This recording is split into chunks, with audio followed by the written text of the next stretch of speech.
My name is Rebecca De La Cruz, and I'm the project coordinator with PTNY. We hope you've had gained some valuable insights today. Obviously, all these strategies are not necessarily a one-size-fits-all model, so we definitely encourage you to use these ideas in a way that works best for you and your community. I have the pleasure today of moderating the panel discussion with our presenters, Dylan, Amy, Paul, Natasha, and Sasha Eisenstein will be now representing Canal Corporation. Throughout the panel discussion, we encourage attendees to think about additional questions for either the group or a specific individual, which you can note in the Q&A future. I wanted to kick off the conversation with a question for anyone and everyone. When we're thinking about creating a bicycle-friendly community, who should be included in this planning process, and how should the community opinion be integrated?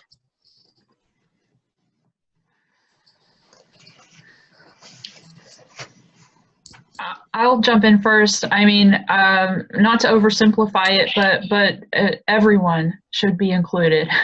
I think that's one of the things where we fall short sometimes is we forget to be creative in terms of who we're reaching out to within our communities, and we just you know, we have to be more inclusive in our outreach these days, and what happens is we end up with unique perspectives and better results. Amy, I have to agree with you. I would say working for the Canal Corporation and working on these new trail projects as part of the Empire State Trail, the trails were developed, then we had public information meetings where we invited the public to attend. We worked with local elected officials and city planners.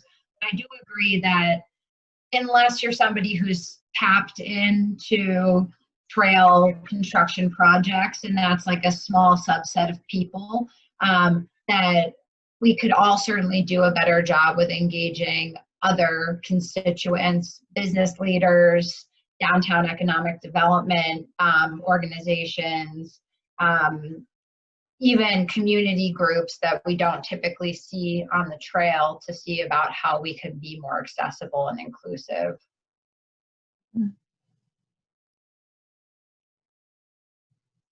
Thank you, Amy, Sasha, Dylan, Paul. I know you guys obviously are working on statewide initiatives that definitely bring in some unlikely partners and groups, and the planning process, as we know, is very arduous. So do you have any other remarks you'd like to make?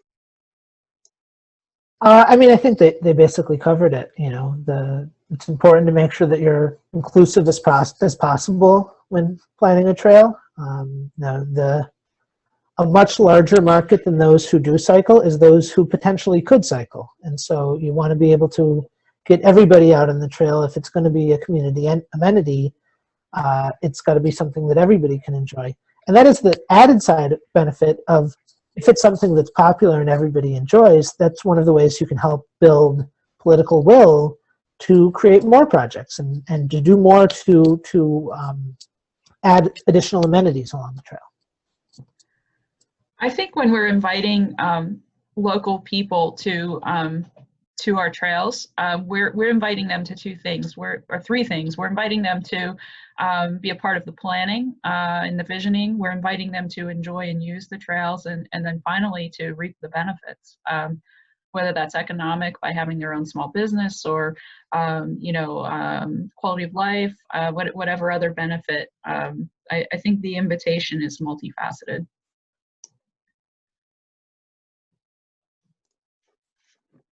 Fantastic. Natasha, anything else? I know you talked to, you're on mute right now, and I know you did talk about partnerships with the Mural project specifically. Yeah. So, just try to get involved in your community. Most communities have lots of, groups that are trying to do things, whether it's Rotary or Lions Club. And a lot of people want to make their communities better. You just need to, have somebody that wants to organize it and, go through, all the little details and try to grow. And you also need like the support from the village, the Albany Merchants Association, we're trying to do some other projects. So you need to have local support, and understand why the canal is so important, you know, and not only does it bring business, but, you know, people, you know, can enjoy just our community. You know, if COVID wasn't happening, we were going to have a 5K for our hometown holiday, and have, you know, 5K along part of our canal path down here, and have people dressed up as Santa. So, you know, being a canal village, you need to really embrace it and know that it's, you know, an asset for the community. Thank you, Natasha. Absolutely agree. So if we can move on to our next question, and I would love to see just almost like a quick lightning round answer from everyone, just because it is so important. Money is often incredibly tight for communities and also incredibly important. So if you don't have access to a grant funding or not eligible, I want to know from the panelists what they think the most insignificant minor improvement a community can make to be more bike friendly.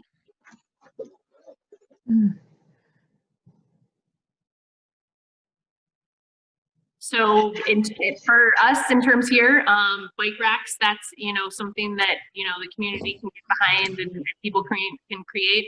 And just like planter boxes, plants and flowers make the trail look nicer. Benches are not very expensive. So just little things like that, you know, that will provide, you know, a little attractiveness on the canal, especially in villages, is big. Yep, I would add some of those projects that are temporary in nature to just infuse energy into the community. Sidewalk chart or chalk, sidewalk chart. I can't say that. Sidewalk chalk, so that people can, you know, make art near the trail or on, you know, in the business district. Yard signs. Businesses creating menu items that celebrate the trail or the canalway, these affordable things that don't have to be permanent. Yeah, I would echo that. We had a great project done by another one of our trail ambassadors in Schenectady, Color the Canal, where they took a bunch of kind of lawn signs and turned them into canvases for artwork. They partnered with a local art studio and got a lot of children to submit ideas. And so you'd ride along the canal. They set it up so that it was actually in conjunction with our Cycle the Erie Canal bike tour. And so you'd ride by and there'd be all these great little pieces of art that were temporary and set up along the trail. And it really had a huge impact on beautifying that stretch of the trail. Mm-hmm.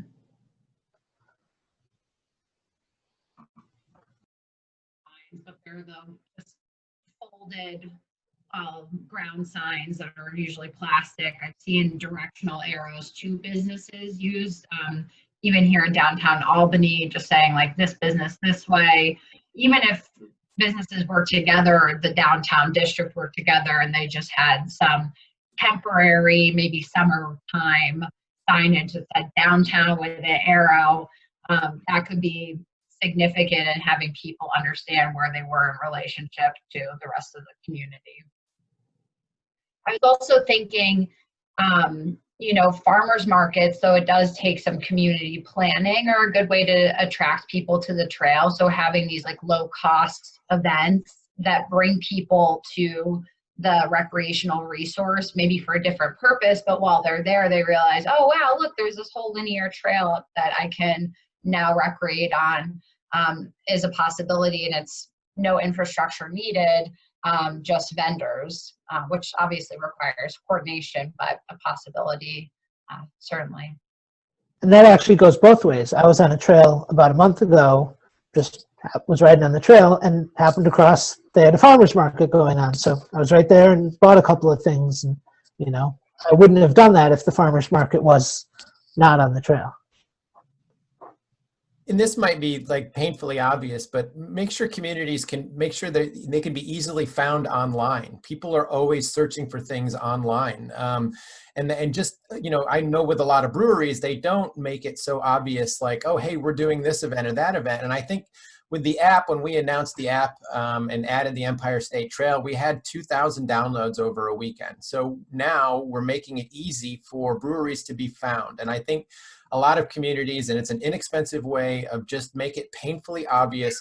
People are always searching for where can I stop, where can I eat, where can I drink, where can I do these things, and use the right keywords. That's a pretty inexpensive way to be discovered.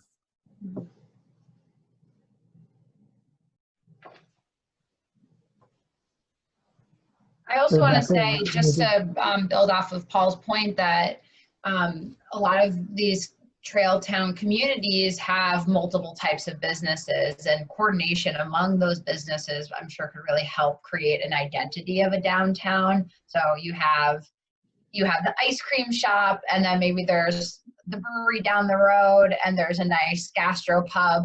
Like, how can those businesses maybe coordinate with one another to make it, like there's almost like a package that someone can tap into if they're using the trail, or that, they help promote one another, because rising tides raise all boats or something, whatever the saying is. But, they're not taking business from one another. They're encouraging business to each other.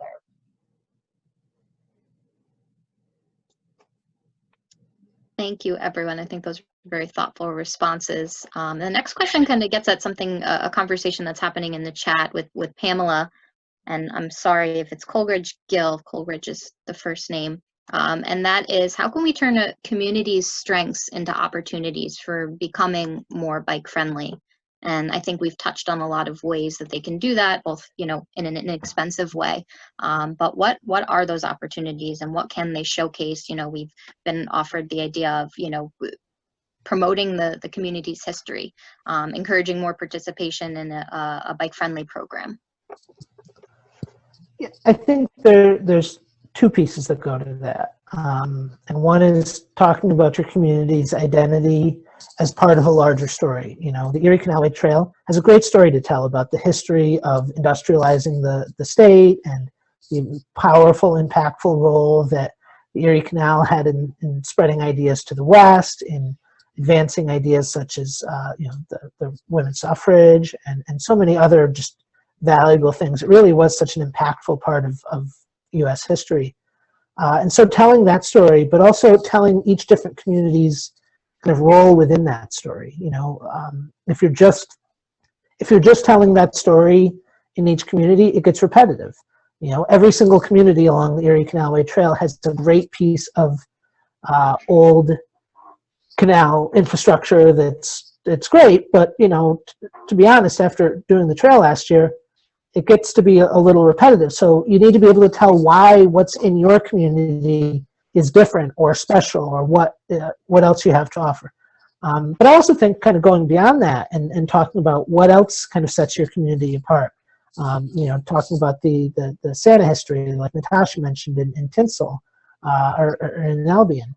And there's so many places that have unique stories. The Burned Over district in Wayne County. And I'm going to have a little plug here. We have a brand new guidebook for cycling the Erie Canal that's due out in early 2021. We're just putting the finishing touches on it now. And that's one of the things we try to do in the guidebook, is really highlight what is the local identity of each of the communities you're passing through. So that'll be available for purchase it's actually available for pre-order now on our website, ptny.org.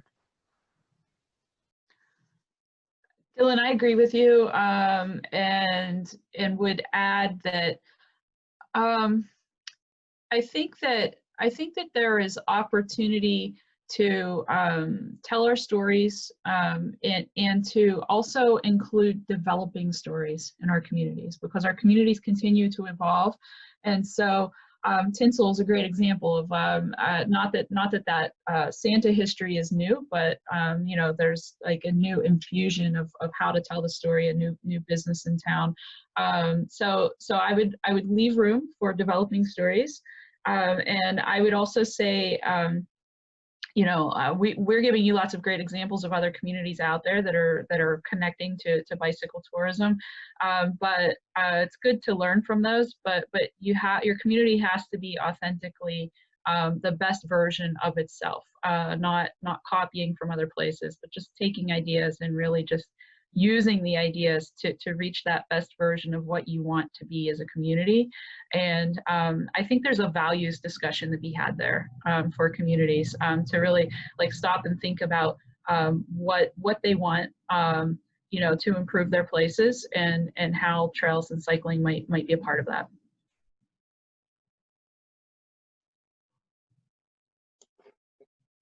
And in terms of Absolutely. just, you know, growing your community too, you just have to have people excited. Last year, the historian in Albion did kind of a ghost walk through downtown. It started at Albion.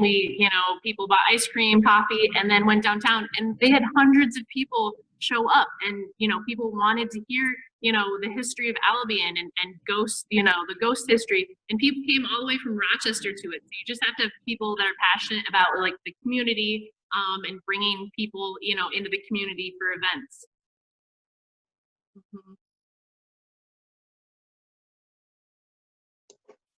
Fantastic. Thanks so much. So I have some direct questions for each of the panelists so we can save some time for some of the questions that have been asked in the chat. Be sure to get your questions in there. As Robin said, if we don't get to them in this conversation, we'll be sure to follow up with everybody. We have everyone's contact information, and you're labeled accordingly. The first question is for Dylan. Dylan, PTNY runs a bike-friendly certification program. What would you say the benefits of participating in such a program are? So yeah, Bike Friendly New York is New York's only statewide bike-friendly certification program. And we're focused around the Canalway Trail, but we do have bike-friendly certified businesses all across the state. Of course, Tinsel is one of our bike-friendly businesses. You know, and I think it really is a way for cyclists to know that the business that they're going to is going to have what they need. You know, every business that's certified is going to have a decal in their window that shows, you know, I'm a certified bike-friendly business. We put them all up on a map that is an interactive map on our website. You know, and we're consistently thinking about new ways to promote them as well.